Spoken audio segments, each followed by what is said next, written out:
Oke guys, welcome back to Cakra Diva Reinkarnasi dalam pembahasan alur cerita Solen 2 Jusitamen episode ke-108 yang ternyata makin kesini tuh semakin edan ya guys ya, karena sudah mulai keluar nih binatang rohnya. Nah, jangan tersinggung kalau dikatain binatangnya roh ya guys. Nah, seperti biasa kita review dulu pembahasan alur cerita episode sebelumnya, di mana Yuho telah membakar lautan spiritualnya untuk menghadang dua tetua dolu sekte Roh Kudus, di mana membakar lautan spiritual sama dengan membunuh dirinya sendiri. Ketika Wang Qiu'er tampak begitu terpukul sekaligus bertinggi-tinggi, kenapa atuh Yuho bisa mengorbankan diri untuk orang asing seperti ini? Yuho sendiri justru merasa pengorbanannya sangat layak karena berhasil menyelamatkan banyak ahli muda yang akan menjadi harapan benua dolu di masa depan. Karena tindakan Yuho tersebut, Wang Qiu'er pun merasakan pencerahan di dalam dirinya dan akhirnya mengambil keputusan besar untuk mengorbankan dirinya sendiri demi menyelamatkan nyawa Yuho yang telah berbagi takdir dengannya. Pengorbanan Wang Qiu'er memang memberikan kesempatan hidup kedua, bahkan ketiga untuk Yuho, namun di saat yang sama juga membuat pemuda itu akan segera menghadapi ancaman besar dari kemarahan pimpinan 10 binatang buas agung alias Sang Raja Naga di Tian. Gimana cerita selanjutnya? Langsung aja atuh kita terobos. Begitu Yuho terbangun dari kehidupan setengah matinya, pemuda kekaisaran Xinglo itu segera merasa sangat terpukul karena orang yang seharusnya dia lindungi justru mengorbankan nyawa untuk ke dirinya. Karena itulah Yuho ingin mengambil waktu untuk berdiam diri sejenak dan meminta Nan Qiuqiu untuk membawa ibunya pergi lebih dulu.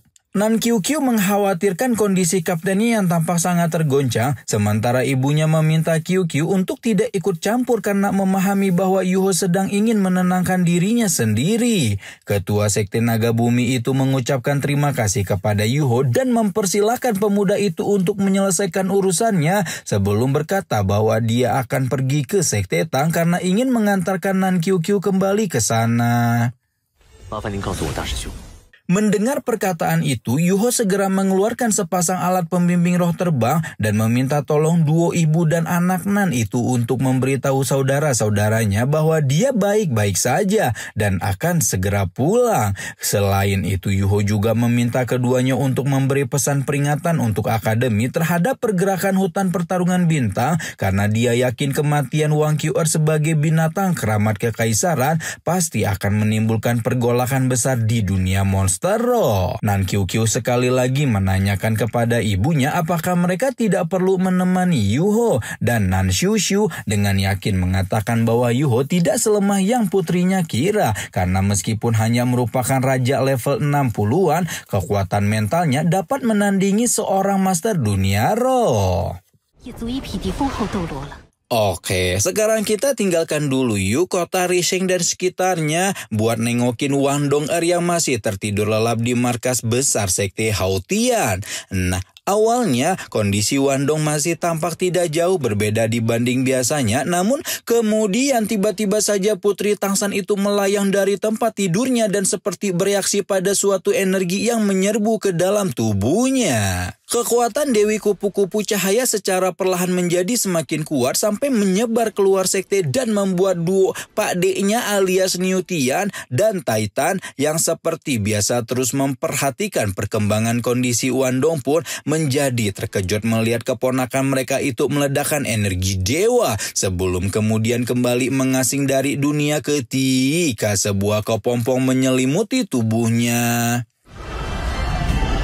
Oke, sekarang kita balik lagi ke Yuho yang ternyata sekarang sudah sampai di inti hutan iblis jahat yang berisi banyak monster roh kuat di dalamnya. Ketika itu Tian keluar dari tubuh Yuho masih dalam bentuk ulat sutra es sebelum tiba-tiba saja berubah bentuk menjadi lelaki muda yang tampak sedikit mirip dengan tuan jiwanya. Yuho auto terkejut seketika melihat Tian bisa berubah jadi manusia sebelum kemudian mendapat mendapatkan penjelasan bahwa pengorbanan binatang keramat kekaisaran yang penuh dengan keberuntungan turut memberinya berkat berupa wujud manusia seperti ini. Tianmeng juga menjelaskan bahwa dengan pengorbanan Wang Qiu'er, kekuatan Yuho telah melejit ke level 70 sehingga harus segera mendapatkan cincin roh baru.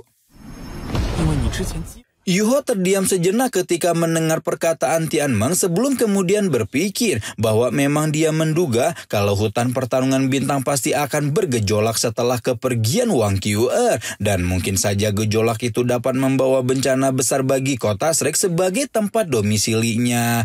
Pernyataan Yuho itu dibenarkan oleh Tianmeng yang memang mengetahui betapa monster roh di hutan pertarungan bintang sangat memuja singa emas mata tiga. Kendati demikian, Tianmeng juga yakin kalau pondasi Akademi Shrek tidak dapat dihancurkan dengan mudah, sehingga Yuho dapat mengambil cukup waktu untuk mempersiapkan diri menghadapi ancaman monster roh hutan pertarungan bintang dengan mendapatkan cincin roh ketujuhnya secepat mungkin. Pucuk dicinta ulang pun tiba, baru juga diomongin. Yuho langsung merasakan dengan mata takdirnya bahwa para monster roh di hutan pertarungan bintang mulai bergerak. Di saat yang sama dia juga merasakan sebuah bahaya sedang menunggunya di dalam hutan ini.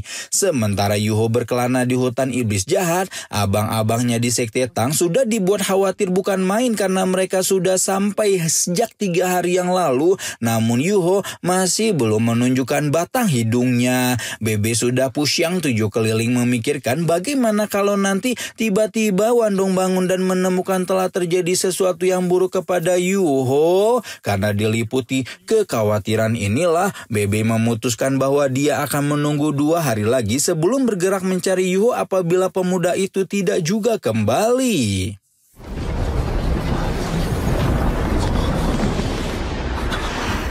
Tapi belum juga selesai masalah Yuho, tiba-tiba saja seluruh kota Shrek diliputi dengan kebingungan karena langit menggelap dalam sekejap dan gulungan awan yang dibentuk dari kekuatan ribuan binatang buas seolah ingin menghancurkan seluruh kota dengan raungannya. Akademi Shrek segera memerintahkan seluruh murid untuk berkumpul di gerbang selatan dan menyebabkan seluruh area akademi meledak dalam kekacauan. Nah, tidak hanya membuat Akademi Shrek yang meledak dalam kekacauan, huru hara ini bahkan membuat wali kota Shrek alias Sang Dolu waktu Sising keluar dari singgasananya karena sebagai petinggi kota, dia tahu bahwa kekacauan ini bukanlah kekacauan biasa, melainkan badai binatang roh yang terakhir kali muncul 1 abad yang lalu. Tidak hanya Sising yang keluar dari kekhawatirannya, Suanji dan seluruh tetua Dewan Laut pun turut menunjukkan diri dengan wajah bertinyi-tinyi tentang apa yang sebenarnya terjadi di hutan pertarungan bintang. Suanji mendapatkan firasat buruk karena dia tahu betapa Mu'en dibantu oleh Sekte Bentik berupaya keras menahan gempuran binatang iblis seabad yang lalu dan berhasil membuat perjanjian genjatan senjata. Kalau sampai monster roh hutan pertarungan bintang mengingkari perjanjian tersebut, itu jelas bukan disebabkan oleh hal biasa-biasa saja. Akhirnya Suanji pun pergi secara pribadi untuk menemui Ditian dan menanyakan kenapa badai binatang roh tiba-tiba muncul seperti ini dan membuat mereka ketar-ketir dan kena mental. Namun bukannya penjelasan yang didapatkan Suanji ketika bertanya kepada Ditian, malah raungan marah ketiga pemimpin 10 monster roh agung itu menyebut betapa hina tindakan manusia-manusia serakah yang bahkan kini berani-beraninya membuat binatang keramat Kaisar Singa Emas bermata 3 kehilangan nyawanya. Suanji jelas langsung terbagong-bagong karena bahkan sebagai manusia pun dia mengetahui betapa penting keberadaan binatang keramat, namun juga tidak serta-merta mengakui karena yang dia tahu tidak ada satupun manusia yang dapat menyentuh singa emas mata 3. Berhubung binatang keramat itu dijaga dengan begitu ketat oleh seluruh monster roh yang ada di sana. Kalimat di Tian selanjutnya lagi-lagi menyebabkan petir menyambar di hati Suanji karena sekarang dia tahu bahwa singa emas mata 3 bukannya mati dibunuh, melainkan mati karena pengorbanan. Yang lebih bagong lagi, di Tian berkata bahwa selama ini singa emas bermata 3 hanya pernah menjalin hubungan intens dengan satu manusia, dan manusia hina itu tidak lain merupakan murid Akademi Shrek. Karena itulah di Tian tidak akan memberikan kompromi apapun, dan apabila Akademi Shrek tidak mau menyerahkan muridnya, maka seluruh monster hutan roh pertarungan bintang akan membanjiri kota monster dengan darah. Suanji berusaha memberikan pemahaman bahwa pengorbanan tidak mungkin dilakukan dengan paksaan, namun di Tian masih terus bersikeras ingin menghukum manusia kurang asem yang membuat singa emas mati, sehingga Suanji pun tidak memiliki pilihan kecuali baku hantam. Karena Akademi Shrek lebih memilih untuk berperang, di Tian juga tidak mau menahan diri lagi dan memerintahkan seluruh monster roh hutan pertarungan bintang untuk meratakan kota Shrek dengan darah. Suanji tahu bahwa negosiasi apapun tidak akan berguna saat ini dan segera mengambil wujud roh pelindungnya ketika berubah menjadi banteng suci Tauti untuk menghadapi sang dewa binatang buas di Tian. Namun sebagaimana layaknya seorang dewa sekaligus monster roh terkuat yang ada di benua Dolu untuk saat ini, Suanji bahkan dengan kekuatan master dunia roh puncaknya masih belum bisa menandingi kekuatan di Tian yang merupakan monster roh berusia lebih dari 800.000 tahun.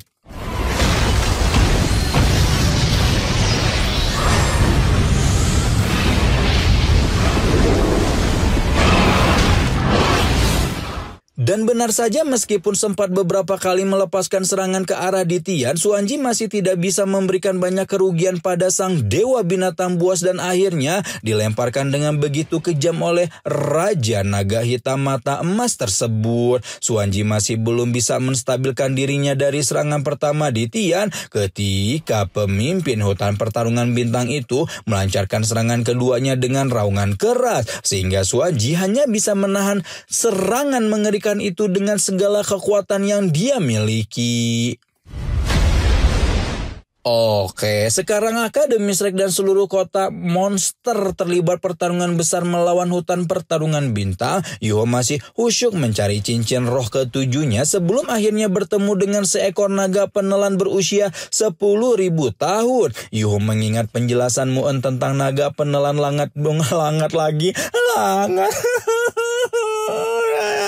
Pengen nangis. Langit bumi yang merupakan salah satu binatang roh terkuat di seluruh benua karena memiliki kekuatan untuk memulihkan diri atau bahkan berevolusi dengan menelan tubuh musuhnya. Beberapa saat kemudian Yuho menyadari jika sepertinya naga penelan sedang dikejar oleh sesuatu dan bahkan dilukai dengan cukup parah, sehingga segera menelan kekuatan hidup di dalam hutan untuk memulihkan diri. 分是生命力，然恢复生死，是吞噬天地。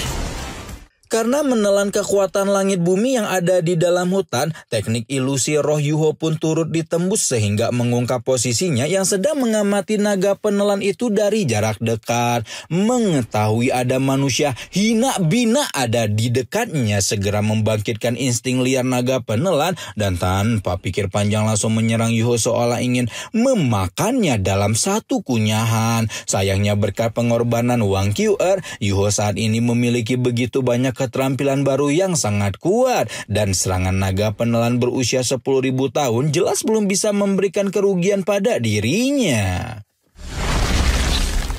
Hanya dengan satu ledakan jiwa Yuho berhasil menghabisi nyawa naga penelan, namun berkat ternyata binatang roh itu bukanlah ancaman utama untuknya. Beberapa saat setelah menghabisi naga penelan, tiba-tiba saja Yuho merasakan banyak emosi gelap sedang menyerbu jiwanya dari segala arah dan hampir saja menenggelamkan kesadarannya kalau tidak ada tulang roh pemberian Wang Qiu'er yang memang memiliki kekuatan cahaya alami untuk menangkal kegelapan. Baru setelah disadarkan oleh tulang singa emas mata 3, Yuho pun menyadari bahwa saat ini dia baru saja masuk dalam ranah ilusi mental seseorang. Yuho tahu bahwa pemilik ranah ilusi mental masih memantaunya dan buru-buru menggabungkan kekuatan peramal dengan ledakan jiwa untuk menghancurkan ilusi mental tersebut.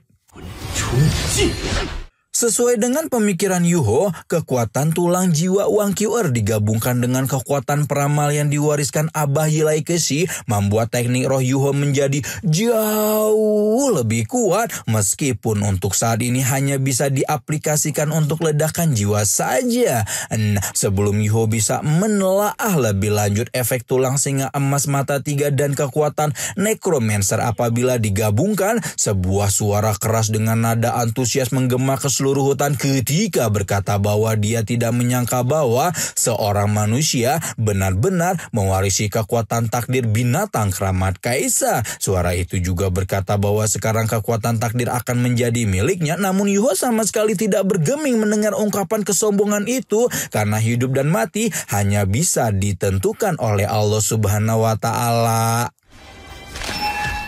Yuho tahu bahwa makhluk yang dia hadapi saat ini bukanlah sesuatu yang bisa diremehkan, namun dia percaya bahwa kekuatan takdir yang diberikan Wang Qiu'er kepadanya pasti bisa mencuri kesempatan untuk memenangkan pertarungan yang tampak mustahil sekalipun. Tepat ketika Yuho melepaskan kekuatan mata takdir dan menemukan lokasi dari makhluk yang sedari tadi mengincarnya, tiba-tiba saja makhluk itu meledakkan badai mental yang bahkan membuat Tianme terkejut karena merupakan satu bentuk serangan murni dari atribut mental. Badai mental tidak hanya menghancurkan tubuh fisik, namun juga bisa melenyapkan pondasi dasar seseorang dan menjadi suatu serangan yang luar biasa membahayakan. Untungnya lagi-lagi dengan bantuan mata takdir Yuho dapat mengatasi badai mental itu, bahkan mengungkap sosok di balik badai mental yang ternyata merupakan sang penguasa mata jahat. Waduh, Ditian udah ngamuk banget itu karena Wang Qiu'er berkorban untuk Yuho. Apakah Pak Guru Xuanji bisa meredam amukan sang Raja Naga? Dan apakah Yuho bisa datang tepat waktu sebelum Ditian dan pasukan monster roh benar-benar menghancurkan seluruh kota? Dian ya, sungguh ini sepertinya kalau ada wanita yang benar-benar berkorban demi laki-laki. Kiamat nggak sih guys? Coba tulis di kolom komentar. Nantikan terus pembahasannya hanya di Cakra Diva Rama. Di sini pamit. Atuh.